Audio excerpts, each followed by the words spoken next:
You have arrived at your destination.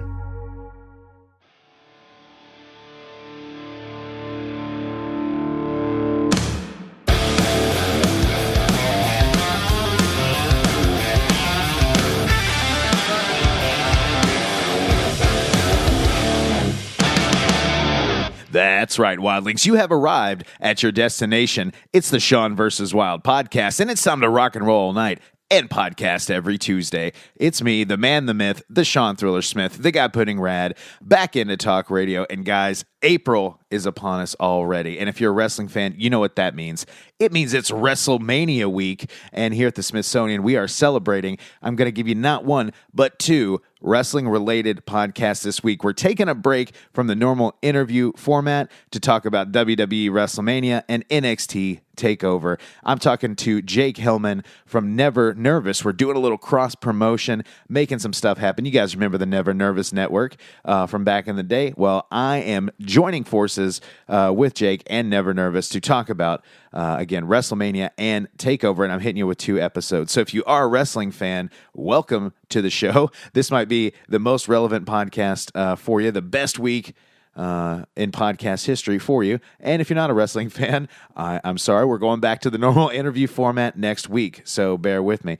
But yeah, guys, it's so great to talk to you. Hopefully you guys had a great weekend. I had an awesome weekend. Went to Comic-Con up in Indianapolis and just had an absolutely fantastic time.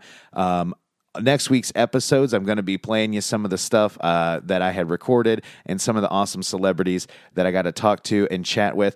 Most specifically, I got to give a shout out to one of the most glamorous actresses, in my opinion, of all time. Grew up loving Sean Young and got to meet her, got to have an autograph, got to, have a nice, lengthy conversation, with her about all kinds of different topics.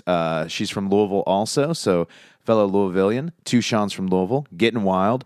And so she was really awesome. Got to give a big shout out to her. Also got to meet Tim Jacobus this weekend. And if you're not familiar with his work, that's the guy that illustrates and paints all of the Goosebump book covers. You guys know I love my Goosebump books from back in the day. You guys know I got a good Goosebump book collection going on if you check out my Instagram. But yeah, got to meet Tim Jacobus, got his autograph, got to chat with him, and got to send out the information to both of them. So I'm hopeful that maybe one day in Sean vs. Wild history, you'll hear a great conversation with both Sean Young or Tim Jacobus talking about some great things.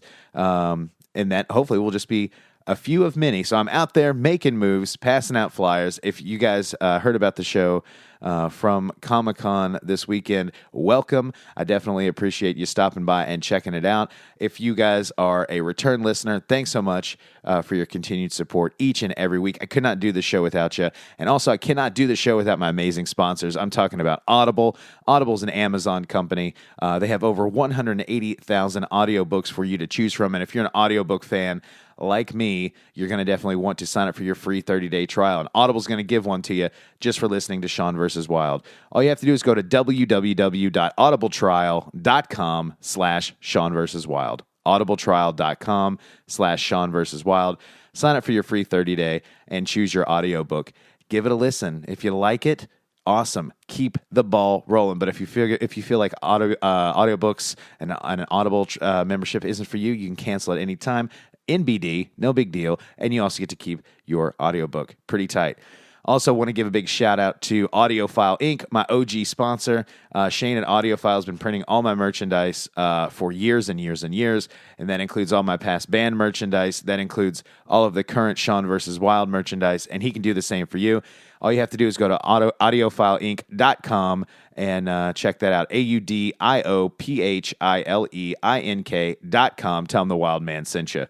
Big thanks to Joe Brock, of course, for booping the dials. Booping 2x the dials this week. So this is a 2-parter, and they're both coming out because it is WrestleMania week. And I will tell you, podcast comes out today, Tuesday, as always, and then part 2 will be out Thursday morning. Okay, it's a scheduled thing between me and Never Nervous, set in stone. So part 1 today, part 2 on Thursday. Check it out, and then we're going to be back to our normal interview format next week. I'm chatting with Oxymorons, a hip-hop band out of Queens, New York, and you're definitely not going to want to miss that. If you haven't checked them out, do so right now. Their new single, Brunch, is out right now, and they are amazing. But I'll tell you what, guys, I have a lot to talk about. Like I said, this is going to be a two-parter. I'm going to hit you with both intros, or both episodes worth of intros, basically, on this one.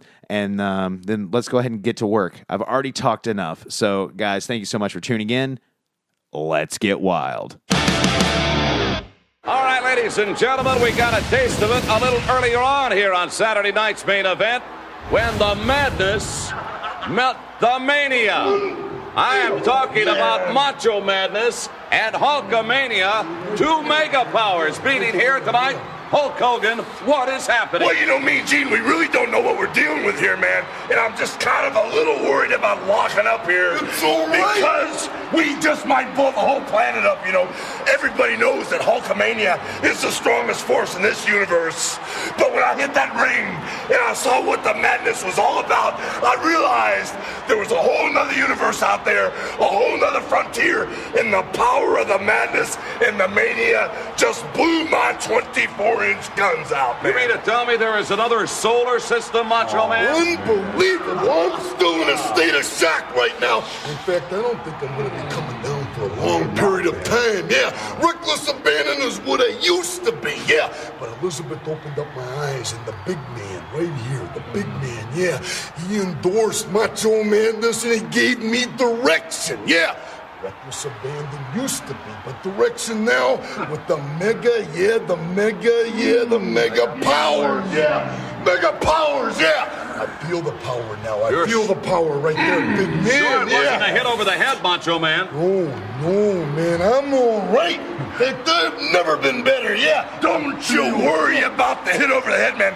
I'm just worried about where we're going from here.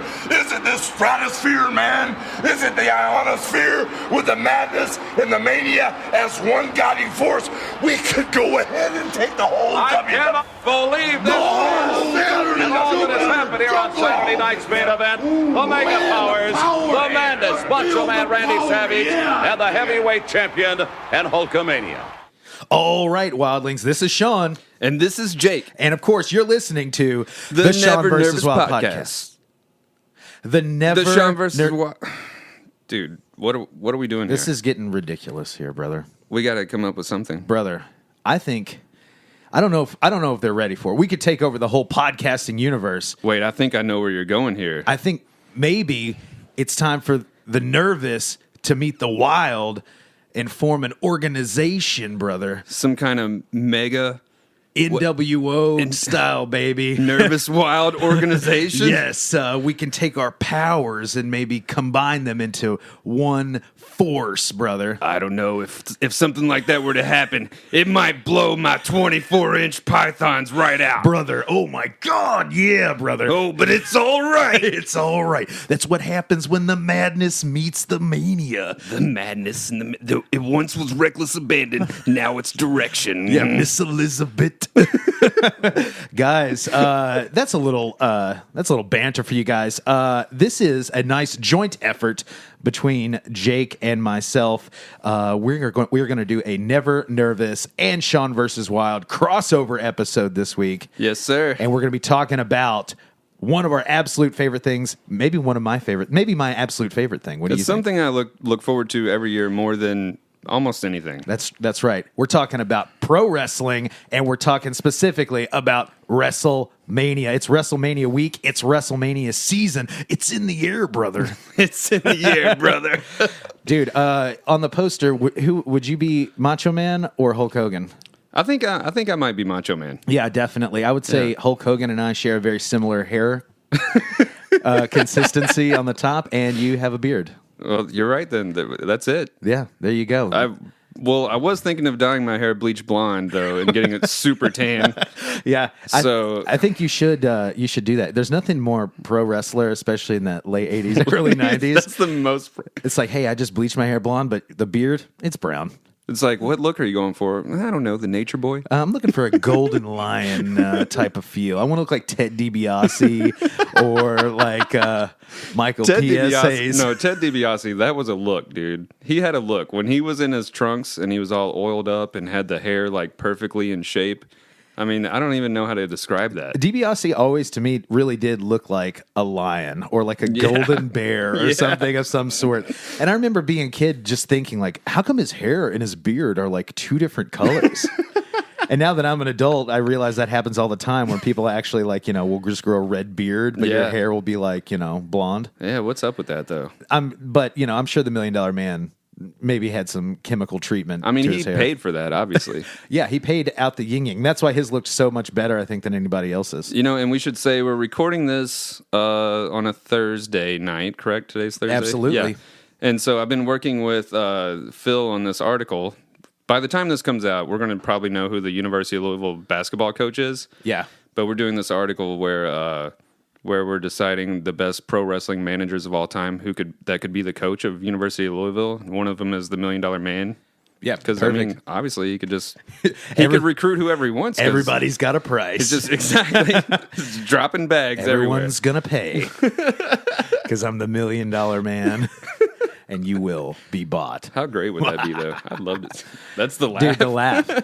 Dude, I watched a clip not too long ago because, Hall of Fame, Wrestling Hall of Fame, that's also coming up here. Oh, man, you're going to make me tear up. But when $1 Million Man got accepted into the Hall of Fame, I mean, he gave a great speech. You know how he's very humble now. He's very into his religion now. Mm-hmm. He's just all around seems like a great dude. For sure. And then, he does the laugh, and then they just rain down money. Oh, wow. From the I've never top seen of the that roof. one. That's great. And boy, what an amazing send-off. Yeah. Or induction, I should say. He, in the early 2000s, late 90s or whatever, he had some heat with the organization because he didn't like the raunchy stuff they were doing. Sure. And I was like, man, screw that guy. I hate $1 Million Man. But now I'm like, he was right when I go back and watch it. There's nothing better than when it'll just be like, you'll watch wrestling in 1997 and there'll just be like a big sign. So go back on the WWE Network and they don't really edit it out or anything, but it'll just be like, Gold Dust sucks dick, or something. And you're like, damn, dude. Yeah. Signs now are just more like, go John Cena. Yeah, I like this guy. Yeah. The other one will just be like, fuck Bret Hart, and you're like, holy crap. Yeah. This is on the USA Network. Yeah. And then especially after in the early 2000s when they just started bleeding every match and it's just so unnecessary. I feel like we need to get some color here, brother. Yeah. You know what'll really take this to the next level? Yeah. Dude, we got to the Godwins are going against the Headbangers, dude. We better put some color in this. It'll make it mean more, obviously. Yeah, obviously. Because, dude, when they slop, when they slop mosh, dude, it's going to be on. That's the color I like. I like the slop. Slop color. I'm so glad that we're sitting down not only to do a crossover episode, but it's been long overdue for me to have a wrestling themed podcast on Sean versus Wild. Have you had any on Never Nervous? I think only when you came on and we debated Bret Hart and Shawn Michaels and then for a while. Turned into a wrestling podcast? Yeah. I feel that. But we're trying to focus more on wrestling.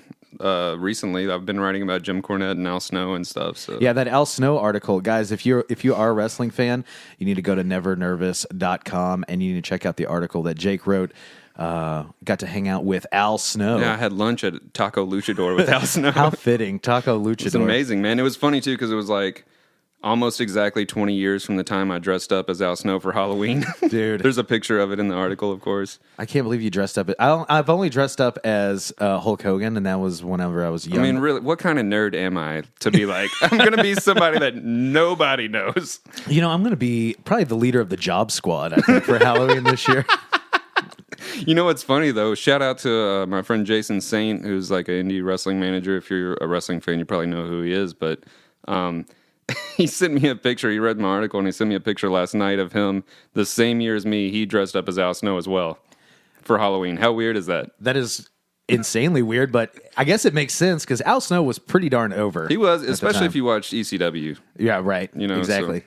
I like to use, you ever notice on wrestling podcasts when you just get civilians on and they'll be like, yeah, he's really over. And they use a bunch of technical terms. Well, that was something that was fun about writing that Al Snow article was I was trying to put in the definitions for those things when I was using them in the article, because I have to write for the general public, Right? The general not cool public that doesn't watch wrestling or listen does to wrestling over mean? podcasts all day.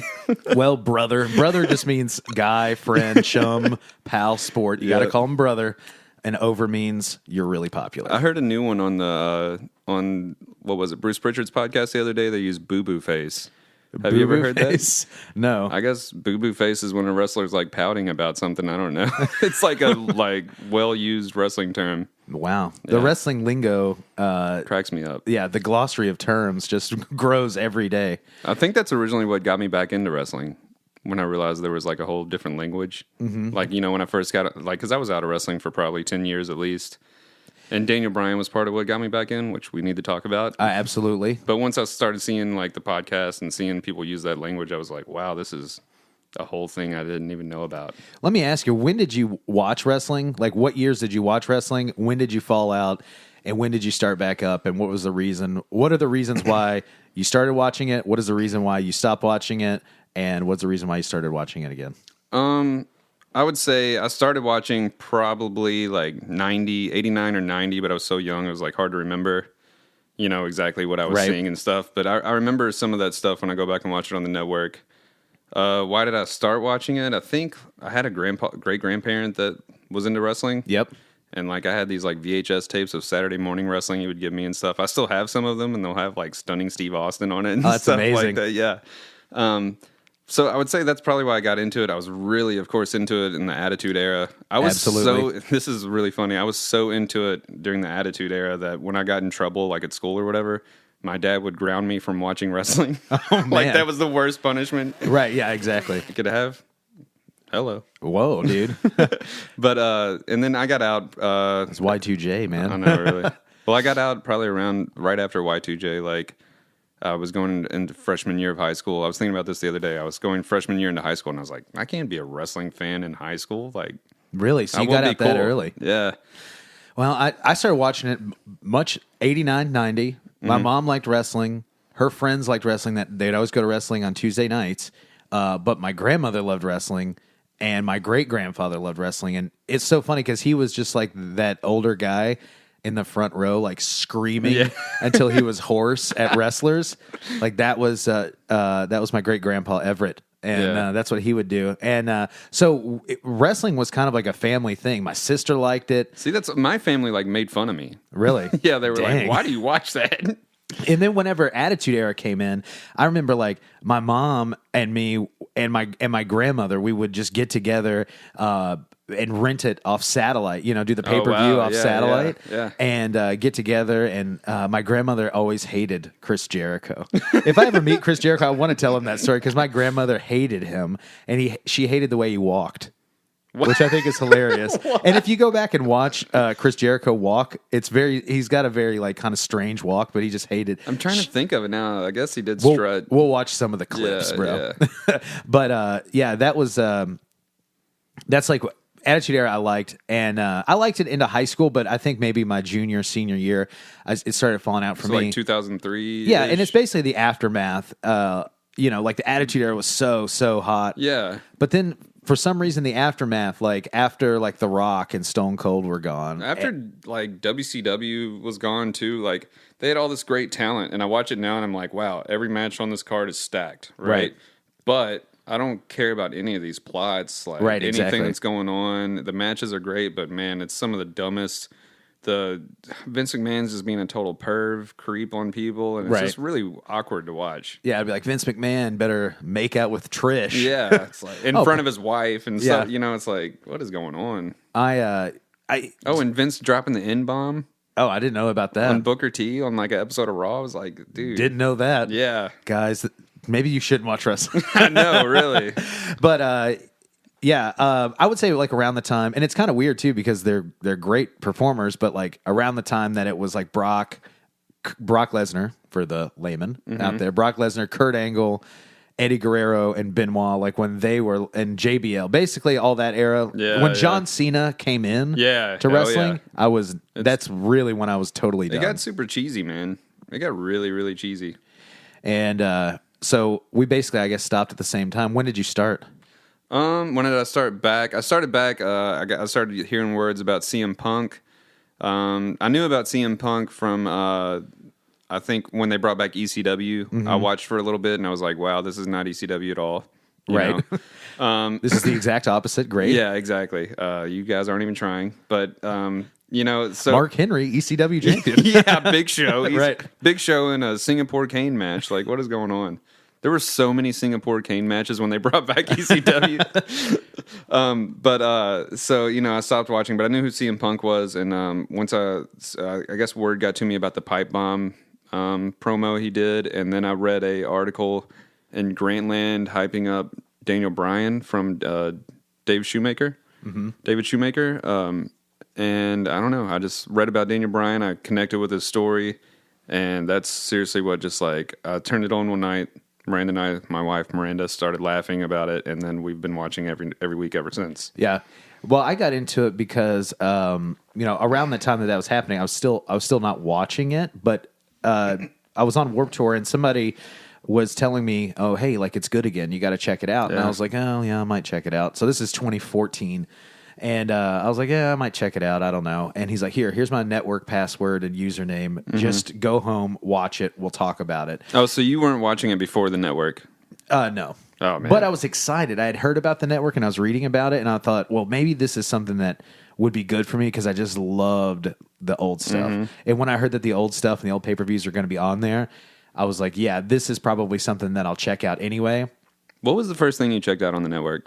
The first thing that I actually watched on the network was I saw SummerSlam 2014, and I made fun of, because it was on that day, like the day I got home. It was like I had just got home from tour and everything, and my roommate Evan was actually like, "Well, hey man, you got the network. Why don't we sit down and watch it?" Because we used to watch it on Attitude Era, and I was like, "Oh, I guess we'll check it out." And then I watched it, and I was kind of like laughing at a lot of the stuff. Like I was like, there's this wrestler named Paige and her finisher is called the Rampage. And I thought that was hilarious. And then I was like, no shit. Like I remember texting my friend Chris and I was like, she literally did a move called, get this, the Page Turner.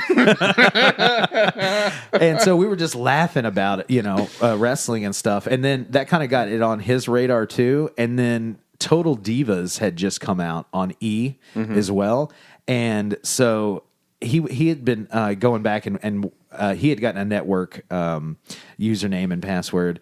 And so him and his significant other, he would show her wrestling, and then he would like be like, well, these are the people that are on wrestling, and showed her Total Divas and stuff. Yeah, oh yeah. And then I would come over there and we'd watch like Total Divas, and then we'd watch some wrestling. Total Divas is actually a pretty good show. It was a good way to kind of get me back into it because Yeah. I'm like, okay, I'm watching this reality show. I don't know anybody in new wrestling. I'm not super into new wrestling, but I'm like, oh, this person was on it. Like Brie Bella. Yeah. I was like, oh, Brie Bella was on SummerSlam, and Nikki Bella was there, and she fought, Stephanie McMahon or whatever.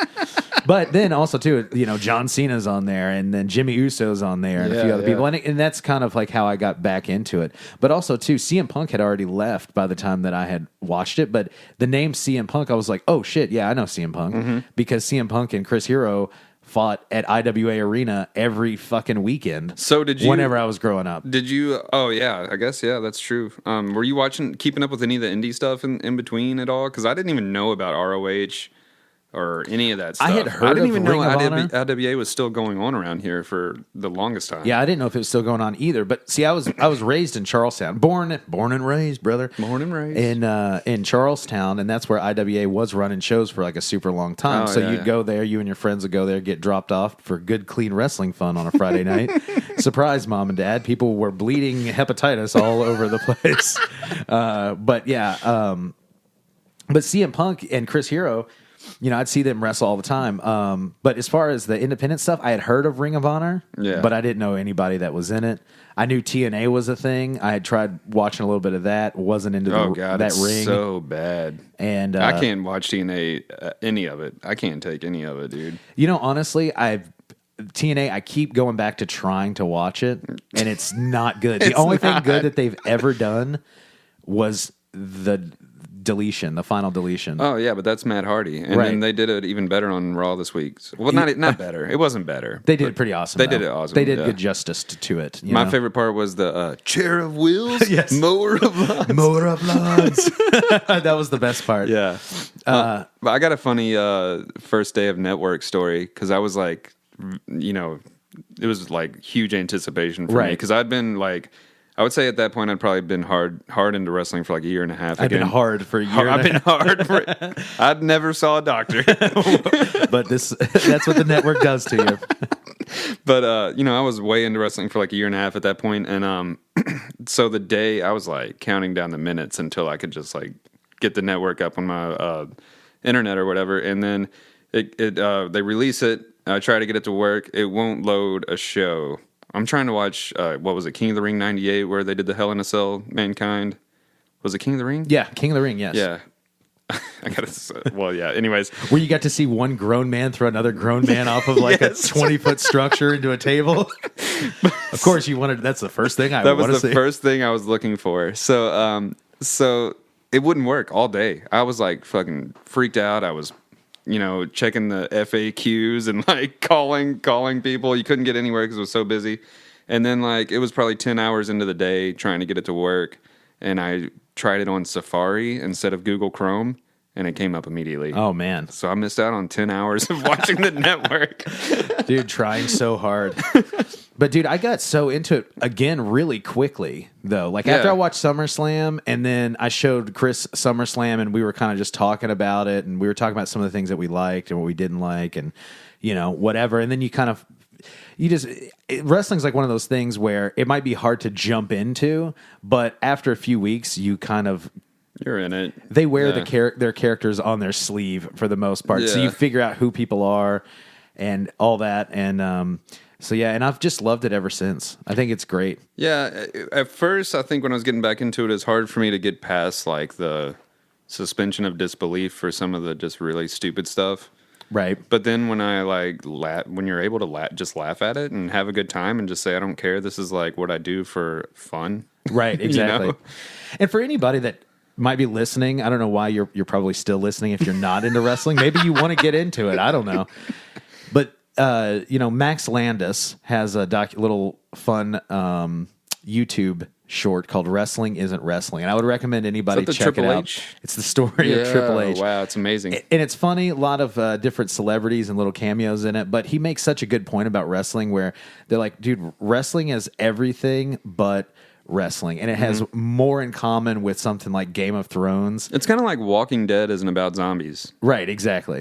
It's just a show, and there's acrobatics, and there's people that have these gimmicks, and they're not them. They're playing characters that don't even really represent themselves for a lot of times. I mean, you can see, a character like The Undertaker fight, a professional ballroom dancer. Yeah. You know what I'm saying? There's a character like Fandango who teams with Tyler Breeze, who's a male model. But there's also, like, if you're a musician, for me, this is something I talked to Al Snow about.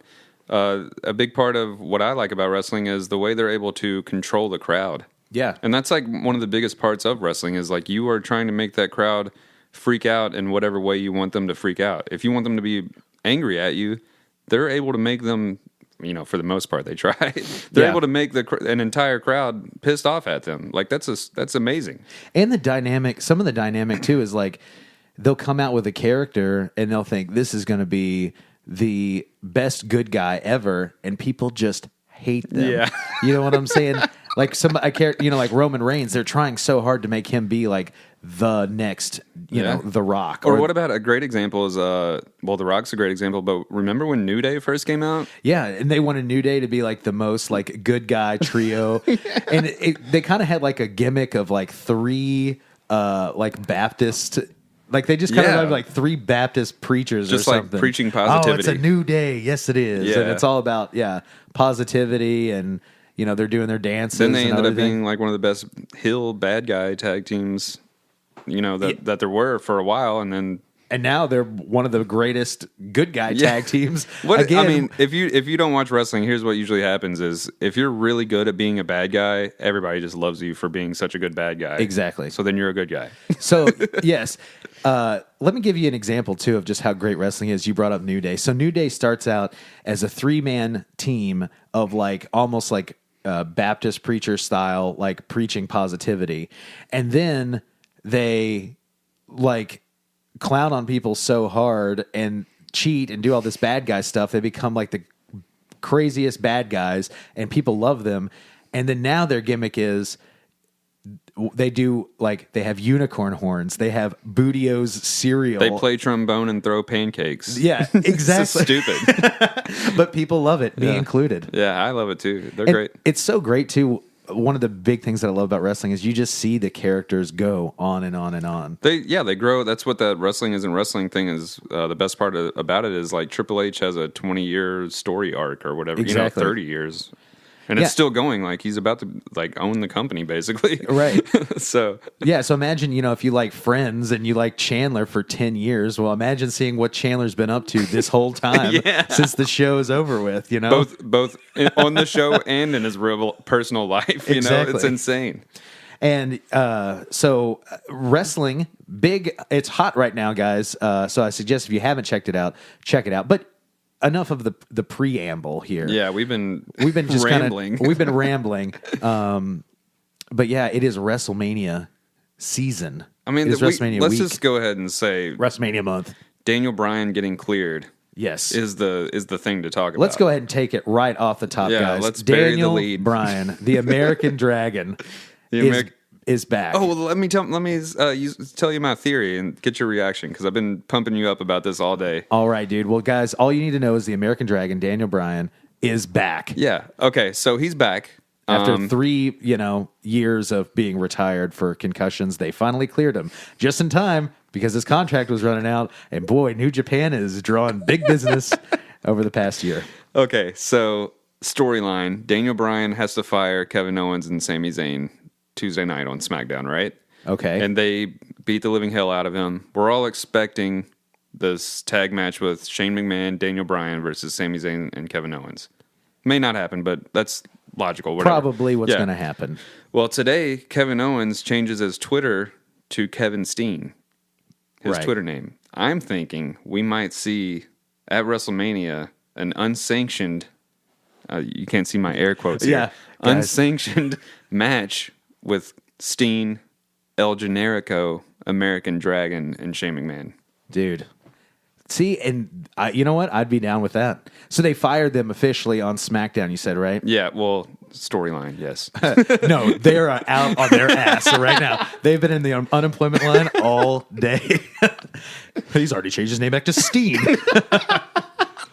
But, so yeah, they fire them. Yeah, and you know what's weird is on Raw, this past Raw, and we don't know what's going to happen next week. Maybe this podcast comes out and it's totally obsolete.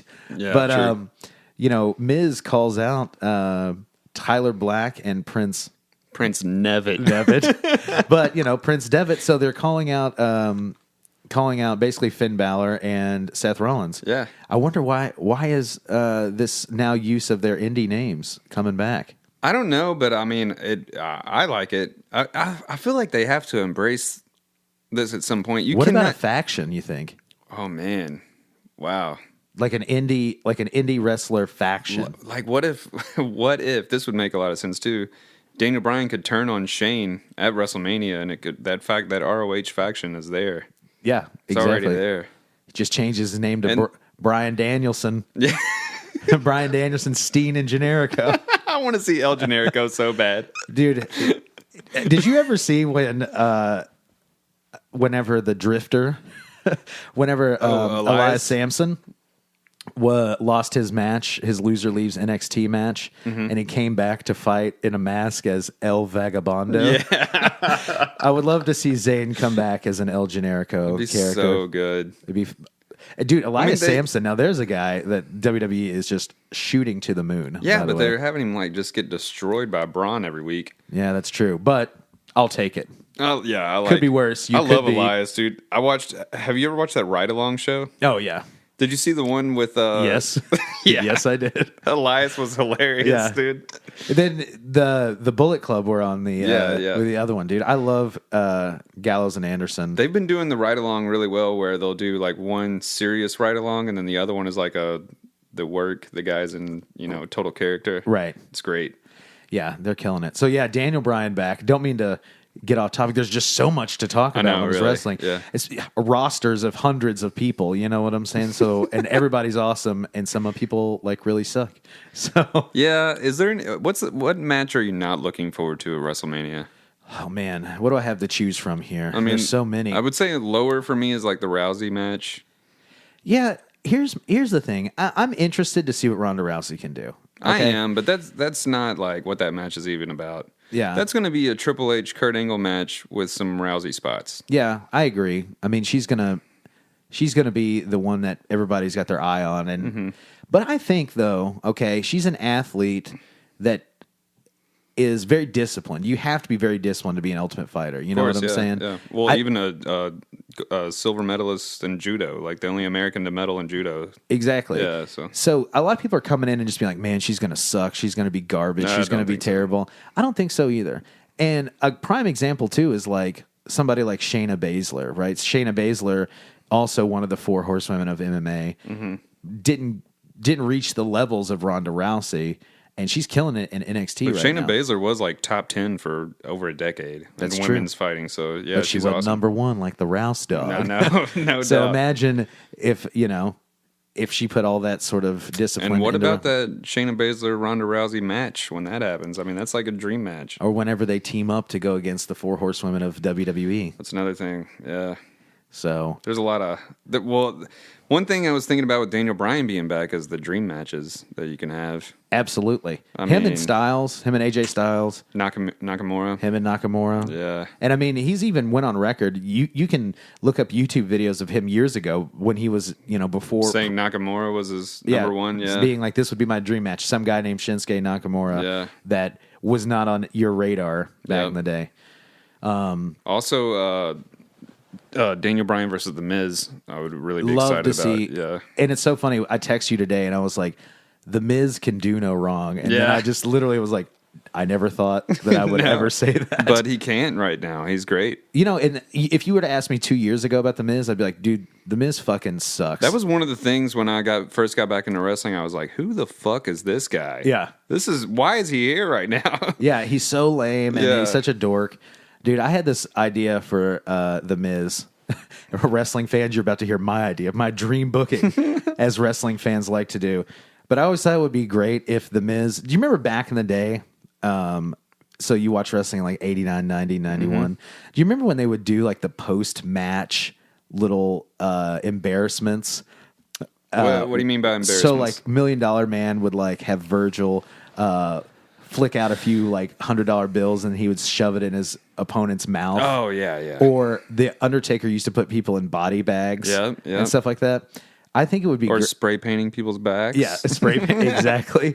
Rick Martel would just spray the arrogance on his opponent. snake, man. Jake the Snake. Exactly. Yeah. The snake getting thrown on somebody.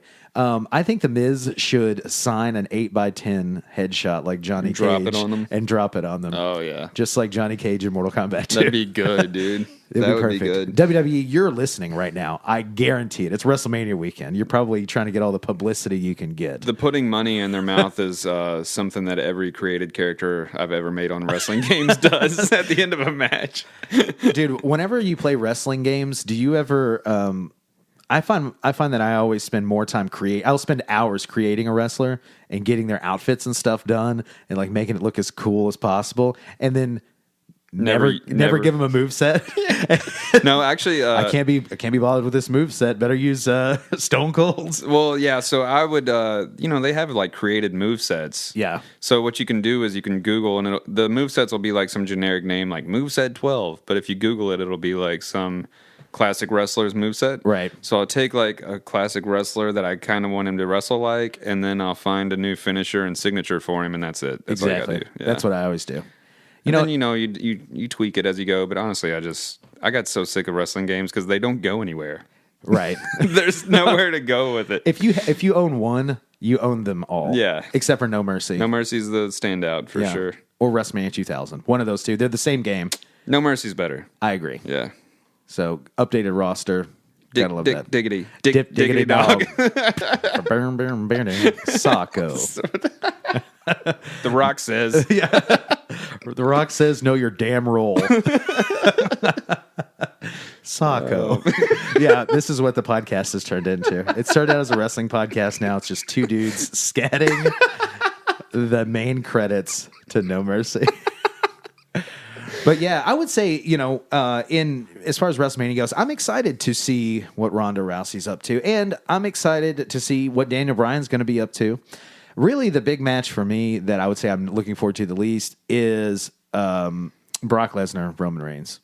The least? Yeah, that's what I'm looking forward to the least. I think, I think they're trying to swerve us saying that Brock is trying to go to the UFC. There's no way he's going back to the UFC, dude. He's like 46 years old or something. Right. And my thing is really I have no investment in either character, so yeah. It doesn't matter to me. Do I want Roman Reigns to win? Like, no, I'm not super into the Roman Reigns character, but do I want to have Brock Lesnar win and then never see him in any other pay-per-views? See, hardly? I don't mind that.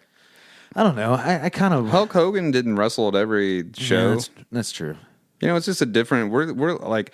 I like... And this is probably what's going to happen with Daniel Bryan, Brother, too. I'm sure the Hulkster wrestled at every show. I think, like... This is probably going to happen with Daniel Bryan, too. Like, the limited schedule makes me want to see them more. Yeah, that's true. Rather than, like, Roman Reigns getting shoved down my face every week. It's like the McMahons did that when they were opening every show for 2 years... Like 2 years ago or whatever. Right. And, people just got sick of them. They had to leave for a while. I think it's good. It's good to be gone and not be at every pay-per-view. That's true. He's making...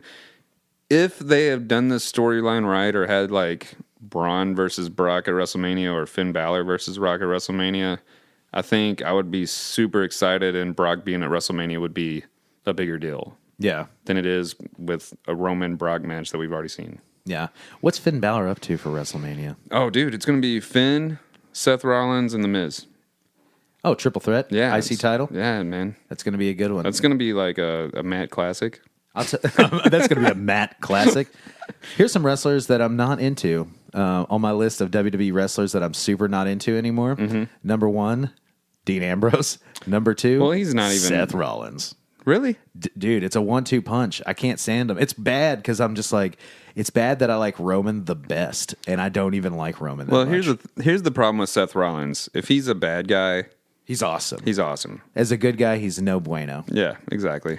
Also, too, now that both Finn Balor and AJ Styles are on the main roster, Seth Rollins, you see where Seth Rollins has kind of lifted his moveset from over the years. Exactly, too. yeah. So I think a lot of his uniqueness and his specialness has kind of waned on me as well. Like now, then he started stealing his finisher from Kenny Omega. Yeah. We'll do the V trigger. Oh, great. Yeah.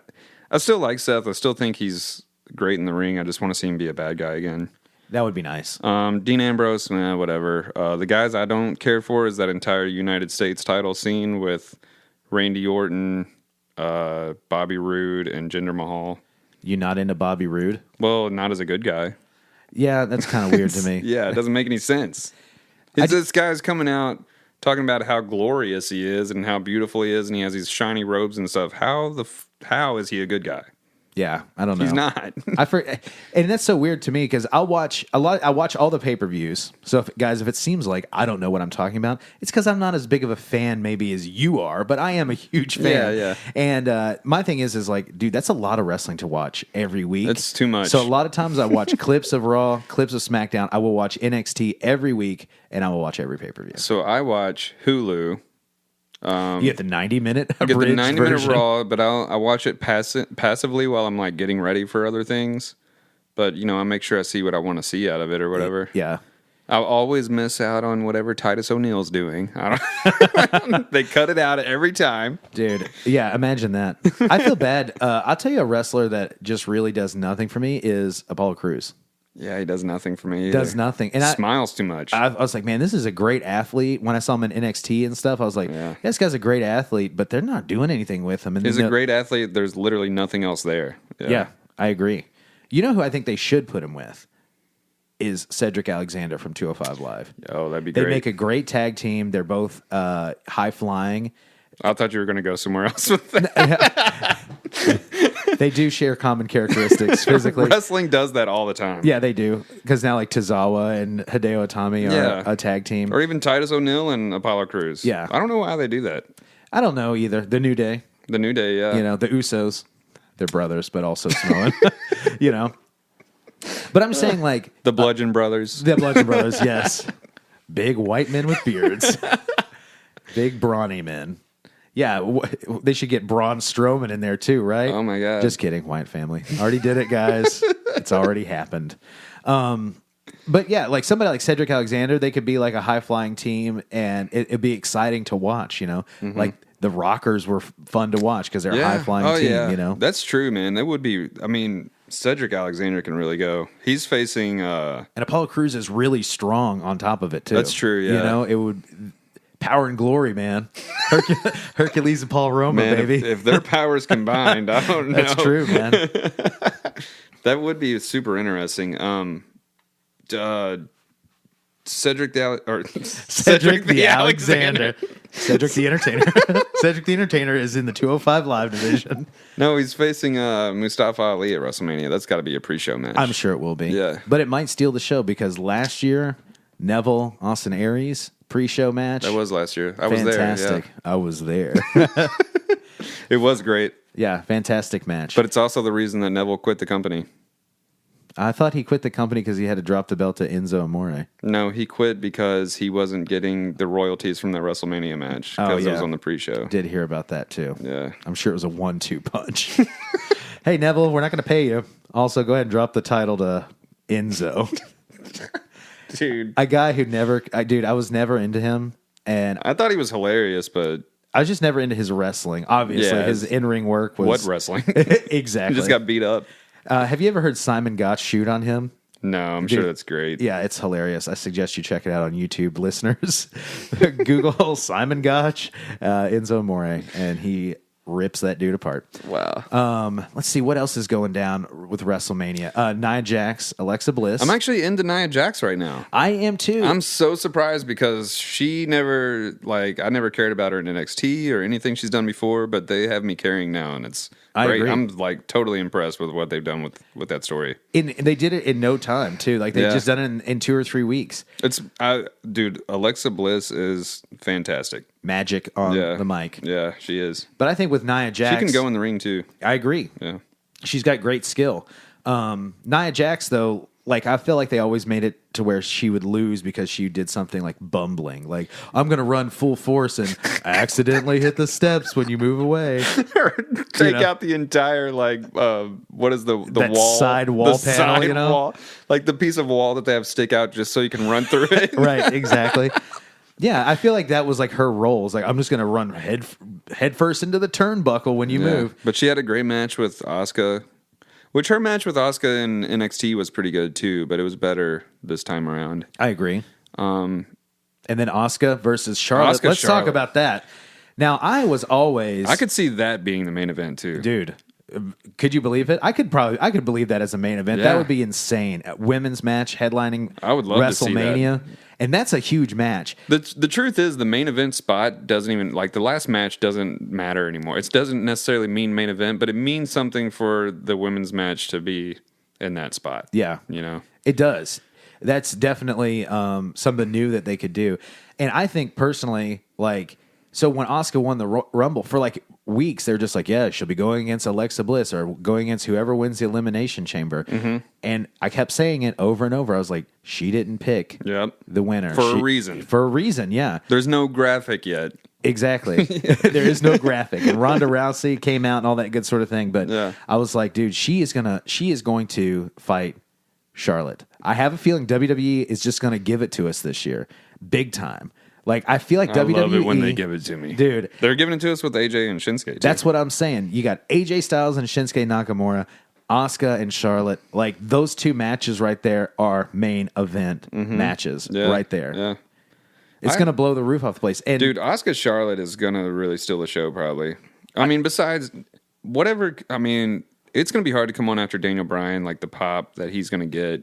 Like I was saying when I got here, like people are going to be crying in that crowd. It'll be like Daniel Bryan. Beatlemania. I get teared up thinking about Daniel Bryan sometimes because his story's incredible. That sounds really cool. Yeah. I'd cry all the time. Why are you crying? Did you cut up some onions? Nah, it's just fighting for my dreams. Just thinking about the old Bri dog.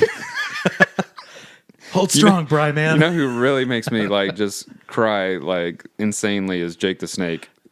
Yeah. Stories, man.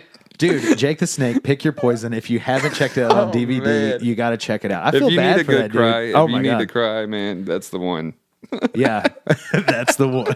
That is the one. Some people watch like Titanic? Yeah. What are you crying about? The end of Titanic? Oh, just watching the end of this. Pick your poison, the Jake the Snake story. Oh man, I can't take it. But yeah, so double, like I said, double whammy. Asuka, Charlotte, and then AJ Nakamura. Do you think it'll be able to live up to their Wrestle Kingdom 10 match? I don't know. I think AJ wins, right? Shinsuke won the last one. Yeah. I don't think either.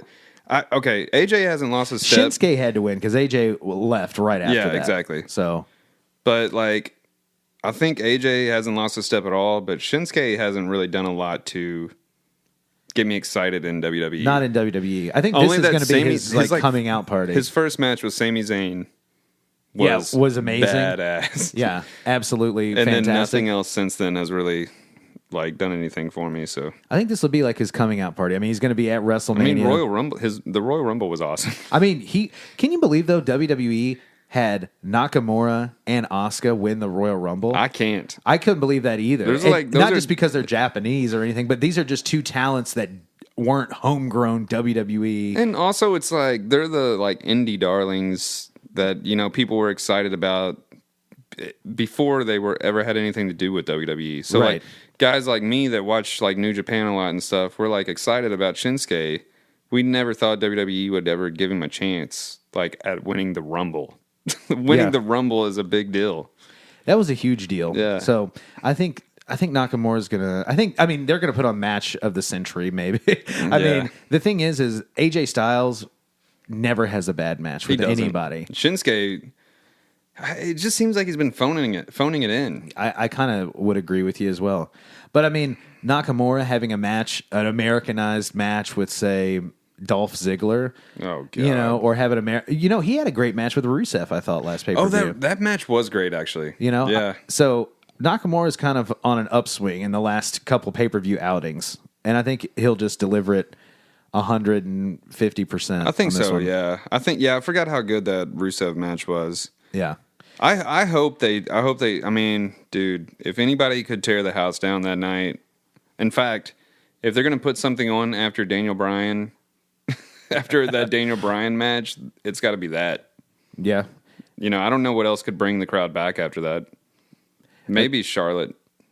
I would hate to see them in that slot, though. You know what I'm saying? Like where people get But so what high if- energy and then they're low energy for Charlotte. And Well, Asuka. I would feel really You know what? I would feel really bad if they put Nia and Alexa after that. I think that they should put the Fabulous Moolah Battle Royal right after that. Just kidding. The WrestleMania Women's Battle Royal. Yeah. That's true. That's true. I'm sure those will both be pre-show. Are they doing the Andre the Giant? They're doing them both. Yeah. God. It's just like, hey guys, you worked hard all year. Everybody's going to WrestleMania this And year. here's the rest of our roster. Yeah, exactly. Who do you think's going to win it? Mojo. I mean, Mojo Man. won it last year. I feel How the do you feel- Revival is in it this year. How do you feel? Man, they're really messing up with those guys too. Yeah, absolutely. How do you Revival, feel one of the about- greatest of all time. How do you And, feel about Mojo though? Honestly, I always hated Mojo Rawley, and I hated him a shitload in NXT when he was doing like the Hammer Time elbow drop. I love it. And then I watched Breaking Ground, Oh yeah, that little behind the scenes of NXT documentary that's on. Is that where he network? was hanging out with that kid? Like, Yeah, and this kid comes to NXT, and this kid shows him his report card, and he was like, I told him that if he gets all A's on his report card and he brings his grades up, like whatever, and he just like gives this kid all this merch, and the whole crowd is like clapping for this kid, and then like after I saw that, I was like, damn it, you made me like Mojo Rawley. And ever since then, I've been like, go Mojo. Like, whatever you do. Go Mojo. Yeah, exactly. Whatever he does, I'm like, you know what? I'm behind you, brother. I'm behind him. You're nice to a kid. I think there's something there. I agree. And that punch, his finisher, that running punch is awesome. I also like his Stinger Splash. Yeah, he's good. Yeah, I like what he does. I don't know what they're going to do, you know. I think they bring in Gronkowski, and it's a tag team, and they're going to blow up. Dude. They'll go against Ronda Rousey. You know, they'll just go against any other celebrity. They'll go against Bam Bam Bigelow and Lawrence Taylor. They'll bring in Karl Malone and DDP. You just reminded me. You know what I'm least excited about at WrestleMania this year? What? The Kid Rock performance that we're going to have to sit through. Bro. That's what I'm most pumped for, dude. He's going into the Hall of Fame this year. Oh, man, what a joke. Which what a joke of a Hall of Fame class, really. Besides Mark Henry. Mark Henry and the Dudley Boys. The Dudley Boys are legit, yeah. And somebody else that was like Hillbilly Jim going in this year. I mean, I like Hillbilly. Super likable guy, Hillbilly Jim. I always liked him as a kid. I love Hillbilly Jim. I think he belongs in the Hall of Fame. But as a total class, I even like Jeff Jarrett. Yeah. There's not that, like... there's not that one there. Jeff Jarrett's just I think Jim Cornette or somebody talked about Jeff Jarrett, and there's like has wrestled in front of millions of people and has never drawn a single ticket in his life. And that's how I feel about Jeff Jarrett. Like he's fine, like he's a fine wrestler. But you know what? As a child or I guess a teenager or whatever, I hated Jeff Jarrett, and I thought it was because he sucked and like he looked stupid and stuff. But now I realize, oh, it's because that's what he wanted. Yeah, that's true. And so he was doing his job. You know, I like Jeff Jarrett whenever he was in USWA back in the day. You know what I'm saying? You go to the Louisville Gardens on a Tuesday, and you can see Jeff Jarrett and Bill Dundee and too sexy Brian Christopher and Jerry Lawler. Jerry Lawler's fighting Bill Dundee in the main event, and then PG-13 is going against the Moondogs. But dude, oh man, the Moondogs. Here's a true story. Jeff Jarrett wrestled at the Arena, which is right here in down the street from me in Jeffersonville. Mm-hmm. So literally 5 minutes away. Tickets were $10, and I didn't go. Like literally, that is to me that's Jeff Jarrett. Jeff Jarrett at a price that I could afford. Came just as spitting distance from my house. Walking distance from your house. And I didn't go. That's amazing. Hall of Famer Jeff Jarrett. And guess what? If that happened tomorrow, I probably still wouldn't go. Like, he gets inducted into the Hall of Fame, and then he comes to the arena, and they're like, yeah, dude, we're doing autograph signings, and it's just $10 to get in. I'll be like, I'm good. Yeah. Thanks. Well, hey. I used to feel that way, but I listen to the Bruce Pritchard. I listen to a lot of the Bruce Pritchard podcasts. You're a big Bruce Pritchard mark. I am a big mark for anything Conrad Thompson does, really, because I like Tony Schiavone's podcast too. But I listen to a lot of podcasts. Yeah. But anyways, so the one that they did on Jeff Jarrett was like just really shed a new light on him. And like if you go back and watch some of his promos from those early days when he's doing the laugh and the JEFF JARRETT. What it's just like stupid, but it's funny. Yeah. I get it now more than Double J. Yeah. I just the only time I ever liked Jeff Jarrett, guys, this is a shit story, but the only time I ever liked him and I actually cared about Jeff Jarrett was on that Raw show after Owen Hart died, and he was crying really hard, and I was like, man, I feel really bad for this guy. Yeah. And then other than that, like the next week, I'm just like, dry it up, pussy. Oh, man. Smash that guitar over X-Pac's fucking face and let's get on with it. Oh, man, the guitar that said, don't pee me off. Don't. Dude, remember in WCW when he had that run and he's just like, something he called everybody slap nuts? Was that at the same time when Mr. Perfect was like a country singer? Oh, man. Maybe a little. Rap is crap. Maybe. I would say, I mean, it's obviously late 90s, last days of WCW. Yeah, it was bad. Their last gasp. So, I'm trying to think of some other stuff that I know for sure is going down at WrestleMania. We've got the Andre the Giant Battle Royal. We've got the WrestleMania Women's Battle Royal. How about I pull up the card? Dude, wouldn't it be professional of us if we actually had this, in like front of our faces? Some kind of plan. We could consult some kind of knowledge in the sky. Yeah. Like, I wish I had a computer just like in my pocket that I could also make phone calls with. Okay, let's see. And then we've got Alexa Nia. We've got AJ, Shinsuke, Asuka, Charlotte, Braun. Well, this is the worst website I've ever been to.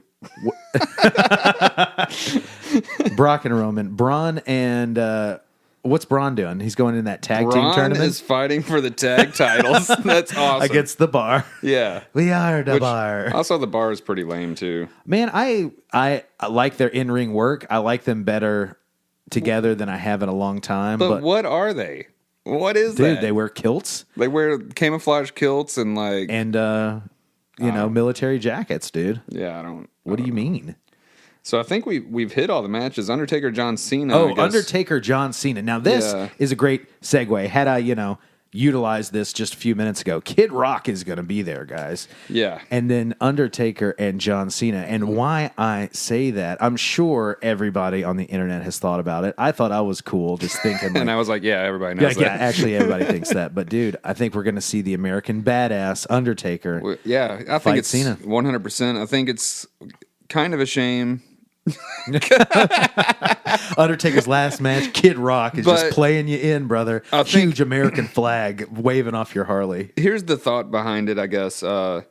He retired that hat or whatever, the hat. He retired the dead man Undertaker gimmick last year. This year, we're going to see the retirement of Mark Calloway. Like, we're going to actually get to thank him for his years of wrestling. We might get a retirement speech. Who knows? Is he in the Hall of Fame? We need to look that up. Certainly I would think that he is. And if he's not, this would be a primo time to put him in the Hall of Fame. He might wrestle again next year. He might wrestle forever, but still, Ric Flair will wrestle, and every once in a while or something, or people that have been in the Hall of Fame for a long time, people always come back. But he's not in the Hall of Fame yet. He's not, man. No. Maybe this is the year. Because they got to have somebody bigger than Mark Henry, certainly, for the Hall of Fame. There's nobody bigger than Mark Henry except for the Big Show and Andre the Giant. I'm saying celebrity-wise, they have to have a bigger star power for the Hall of Fame than just Mark Henry, certainly. Kid Rock. That's true, man. He is the celebrity. There's going to be 2 hits, me hitting you and Ball with a Ball playing in the background, brother. You know what I'm saying? Oh man, yeah. I don't know. The one match. Well, I want to say this. I was at WrestleMania last year, like I said earlier, and during the Undertaker Roman Reigns match, I actually left the building because I knew what was going to happen with Roman Reigns. Superman punch spear or whatever, and but he did it twice, dude. But here's the other thing: is like they were like. Trying to lift each other up and falling down and all this crap. It was really bad. Apparently Undertaker had hip problems and stuff. But I'm excited to see Undertaker John Cena. I think John Cena can actually give him a good match. And work a similar pace. Tell a good story. Tell a story. Actually tell a story. And be strong enough to pick that dude up in any position that needs to be so he can and I love gingerly him. I slam love him. a man who can pick a dude up in any position he needs to be. Dude, he's got him in a reverse cowboy. And now we're getting down to the heart of why I like wrestling. These guys are just sweating in their tights. But yeah, guys, that's WrestleMania for you. Well, there's one more match we missed. It's probably going to be pre-show too, but Usos, New Day, Bludgeon Brothers. Oh, yeah. And Usos New Day on fire. Yeah. On fire. The way the Bludgeon Brothers came in at the end of Fastlane, at the end of that match at Fastlane, I was pumped about it. See, Luke Harper to me is easily maybe the most underrated talent in WWE. Dude, he's awesome. Love Luke Harper. Yeah.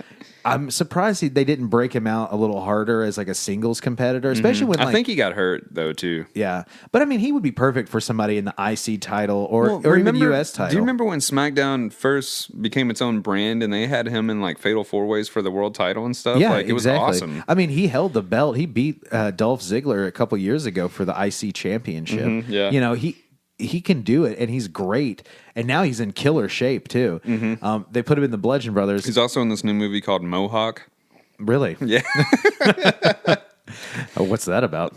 Is it a WWE film? Probably. I don't know, man. I don't know. It's about it's a Native American story. That's really all I know.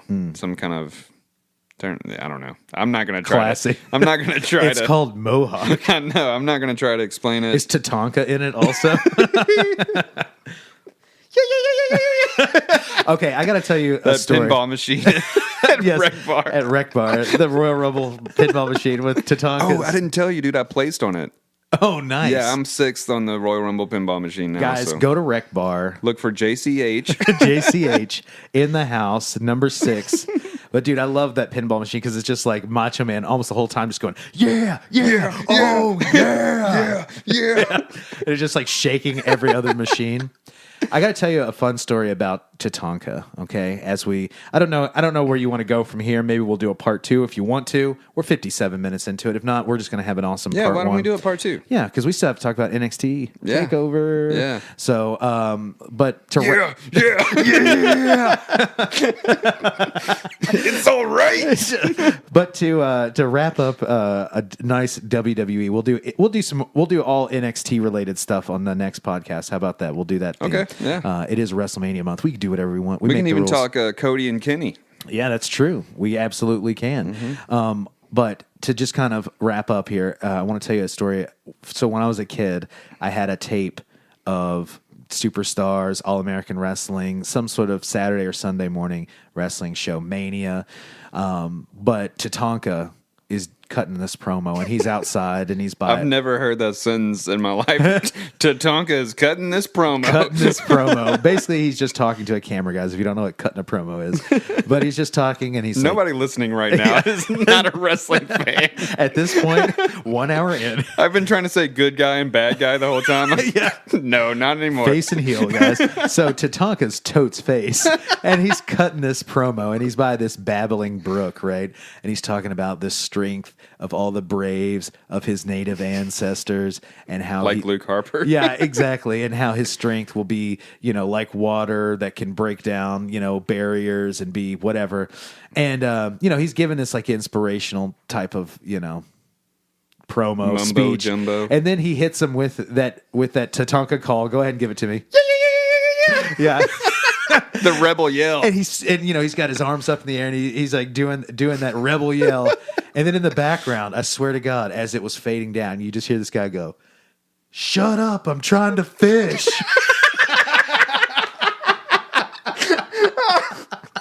Oh, man. True story, guys. That's amazing. If anybody out there at this point has ever seen that, link me on YouTube. I would love to see. It's just like one of those memories you have being 8 years old, but it's just like, "Shut up, I'm trying to fish." But yes. Oh, man. So that winds up our first part here. Yeah. Guys, if you like what you heard, and you're tuning in from Never Nervous, I'm Sean Thriller Smith from the Sean vs. Wild podcast, and you can check out all my stuff at SeanVersusWild.com. It's also on iTunes, Spotify, and wherever else you get your podcast, Stitcher, and all that good stuff. You can check me out on nevernervous.com. Me and my buddy Phil and Sid, we kind of do that thing together. We cover a bunch of music, and I'm starting to cover a lot more wrestling. So obviously, at this point, you're into wrestling. Yeah, if you weren't before, you totes are now. If it's related to Louisville and it's wrestling, I'm definitely going to cover that. Also, you can find me on Instagram as snake_tut, and what is the Twitter is snake tut. That's SNAKETUT. So, absolutely. Yeah. Well, I'm glad that we got to sit down for part 1. Oh, and hey, listen to my band, Frederick the Younger. There you go. I forgot about that. Jake's in a band, Frederick the Younger. Guys, if you're coming from the Never Nervous podcast, you know all about Jake. And if you're coming from Sean vs. Wild, yeah, Jake is in Frederick the Younger. And if you want to know more about them, they have done a podcast with me. So make sure you give that a listen. Go back to the back catalog, guys. Let me shamelessly promote my catalog across 2 platforms. Hey, go back in the Never Nervous catalog and listen to Sean. Listen to me on there, circa 2004. before, talking about getting right back into wrestling. So we're just picking up where we left off on that one. But yeah, guys, well, hey, thanks so much for tuning in. This has been Sean. This is Jake. And you're listening to the Never Nervous Podcast. And the Sean vs. Wild Podcast.